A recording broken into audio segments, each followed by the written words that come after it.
Le premier crime a eu lieu dans le premier secteur. Le deuxième dans le deuxième secteur. Le troisième dans le troisième secteur. Le quatrième dans le quatrième secteur. dans le sixième secteur. Et pourquoi? Parce que l'assassin suit sa logique implacable. La courbe référentielle de la loi numérique de Bernstein. Salut à tous, c'est l'écran fou, et aujourd'hui, événement série et pas des moindres, puisque sortent enfin les 2 premiers épisodes de la série Le Seigneur des Anneaux, les Anneaux de Pouvoir, sur Prime Video. Donc série qui prend place toujours dans les terres du milieu, mais au second âge, donc approximativement 7000 ans avant les événements comptés par les trilogies mises en scène par Peter Jackson. Donc une période censée s'étaler sur une très longue durée pour mettre en scène l'avènement de Sauron. Et donc un projet qui remonte quand même à 2017, lorsqu'Amazon acquiert les droits d'exploitation pour la modique somme de 250 millions de dollars, rien que ça, avec la ferme intention d'en faire son show télévisuel majeur, puisque la gestation du projet fait déjà état de 5 saisons prévues pour cette histoire, et un budget actuellement débloqué de 450 millions de dollars pour 2 saisons. Donc je ne sais pas si vous vous rendez compte, on parle de plus de 200 millions de dollars pour 8 épisodes, donc le plus gros budget jamais fourni pour une série télé, qui équivaut quand même à l'équivalent d'un blockbuster comme Avengers, donc c'est colossal quoi. Là, on commence à parler de support télévisuel vraiment hors norme. Et donc oui, j'évoquais cet affrontement entre cette série et House of the Dragon lors de ma review justement du premier épisode du préquel de Game of Thrones, puisque on est dans les deux cas dans l'Heroic Fantasy, mais finalement, en dehors de ça, la comparaison s'arrête là, quoi. On n'est pas du tout sur une approche similaire, et si vraiment il y a duel entre les deux séries, ça se passera plutôt sur le plan de la concurrence entre plateformes de streaming, pour savoir laquelle va bouffer l'autre avec son show number one, quoi. Et donc, qu'est-ce que j'ai pensé de cette série ?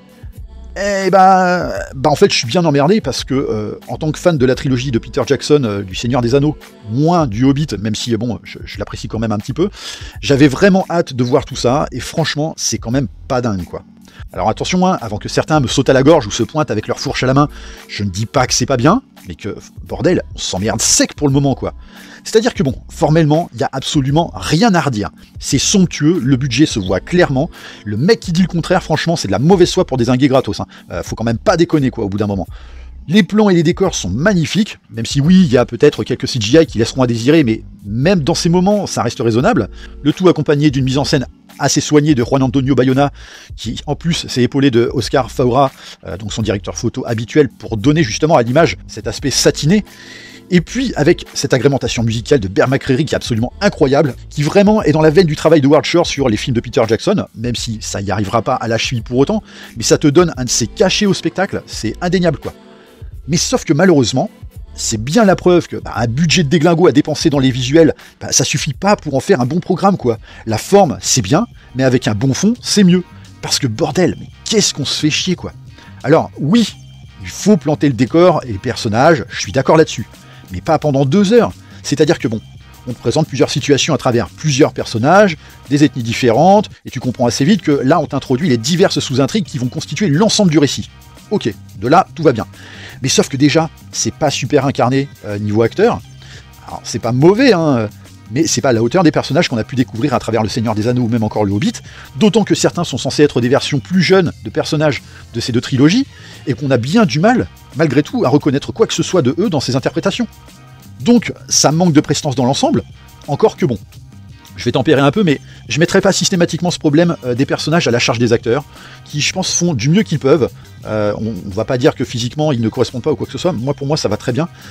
Non, là où je trouve qu'il y a un véritable souci, c'est peut-être plus dans l'écriture des personnages, dont l'intention de révisionnisme de la part des showrunners enlève toute essence à ceux-ci, et donc de surcroît toute puissance au récit, puisqu'ils s'articulent autour de eux. Ensuite, un des autres points qui font trébucher le récit, à mon sens, c'est qu'il n'y a rien de palpitant de ce qu'on te raconte pour le moment, dans le sens où tout n'est que surexposition outrancière ou situation de blabla qui n'ont tout compte fait aucune finalité si ce n'est de rallonger inutilement les sous-intrigues. Et le pire, c'est que pourtant, il y a des scènes spectaculaires et de l'action, hein, mais même ça ne dynamise pas le récit pour autant. Non pas qu'elle ne soit pas bien, au contraire, c'est très bien mis en scène, elles viennent à mon sens confirmer davantage le fait que la forme n'est pas ce qui pêche dans cette série, mais le fond, c'est essentiel pour que l'ensemble tienne la route. Peter Jackson, quand il faisait une trilogie basée sur les récits de Tolkien, déjà il s'appuyait sur quelque chose d'existant, ensuite il comprenait les subtilités d'écriture de Tolkien, et pour finir, il savait trouver un juste équilibre pour que les films aient une dynamique d'ensemble qui fonctionne. Alors que là, avec cette série, on est dans un cadre d'appropriation, puisqu'on n'adapte pas un bouquin, mais des idées issues des annexes de Tolkien, mais avec un peu ce sentiment finalement que ils ont même pas lu les histoires de Tolkien pour savoir exactement comment c'est écrit et comment pouvoir mieux le retranscrire à travers le bon script. Alors après, évidemment, je vais pas rentrer dans le débat qui fâche autour du progressisme dont les showrunners se sont eux-mêmes vantés. Vous connaissez un petit peu ma position sur le sujet, pour ceux qui me suivent un peu. J'ai rien contre dès lors que c'est pas flanqué au forceps et que ce soit pas du matraquage contre-productif ou que ça ne joue pas sur l'idée de cancel culture. Mais là, malheureusement, je trouve que ça a autant de finesse qu'un suppositoire qu'on t'enfonce dans le fondement à grands coups de caterpillar, quoi. Et perso, je regarde pas Le Seigneur des Anneaux pour espérer entrer dans le monde des bisounours. Mais bref, ça c'est un autre débat. Ça m'a un peu dérangé, mais ça n'a pas été le problème majeur.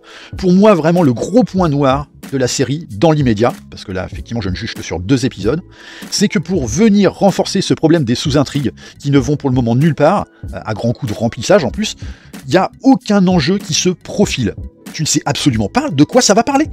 Et vous aurez beau me dire qu'il faut laisser le temps et tout. Non, encore une fois, je le répète, on a déjà bouffé 2 heures. T'es censé avoir au moins un semblant d'esquisse. C'est bien joli de nous balancer des cartes postales en pleine tronche, mais tu peux pas laisser ton spectateur sur la béquille aussi longtemps. Dans House of the Dragon, en 2 heures, ils ont eu le temps de te présenter les personnages, de te présenter l'environnement, et aussi de t'amener vers quelques pistes qui te permettent de savoir vers quoi ça va s'orienter. Là, c'est pas le cas. Imaginez, on aurait fait ça sur, je sais pas moi, allez, Breaking Bad. 2 heures d'introduction, en plus au rythme très soutenu de la série, sans vous laisser la moindre idée de ce dont ça va parler, mais la moitié des spectateurs auraient lâché l'affaire au bout de 2 épisodes en criant à l'arnaque. Donc c'est pas parce que t'es estampillé Seigneur des Anneaux, en agitant bien fort ton chèque de plus de 200 millions de dollars à grands coups de visuels sublimes, que ça doit suffire pour être accepté. Bref, je vais pas m'étendre davantage, je le rappelle, je ne fais que juger de cette première approche, et que si la saison dans sa globalité s'avérait ne pas refléter ma pensée à l'instant T, lorsque je ferai justement une review de la saison complète, je serai le premier à réviser mon propos. Mais dans l'immédiat, je trouve que ça pêche quand même. Parce qu'un budget colossal ne fait pas tout à partir du moment où tu as ce total déséquilibre, parce que tu sublimes la forme de ta série, mais que tu as mis complètement de côté le fond au point que ça ne raconte actuellement rien.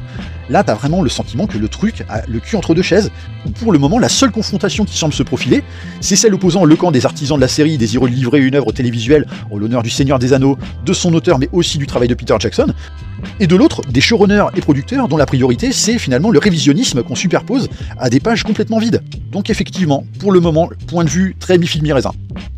Voilà, j'en ai terminé pour cette review. Pour le jeu de la réplique, c'était sur la vidéo de Le Visiteur du Futur. Il fallait trouver que la bête meurt, sorti en 69 et réalisé par Claude Chabrol. Comme d'habitude, je vous invite à laisser des petits commentaires, toujours dans la bienveillance.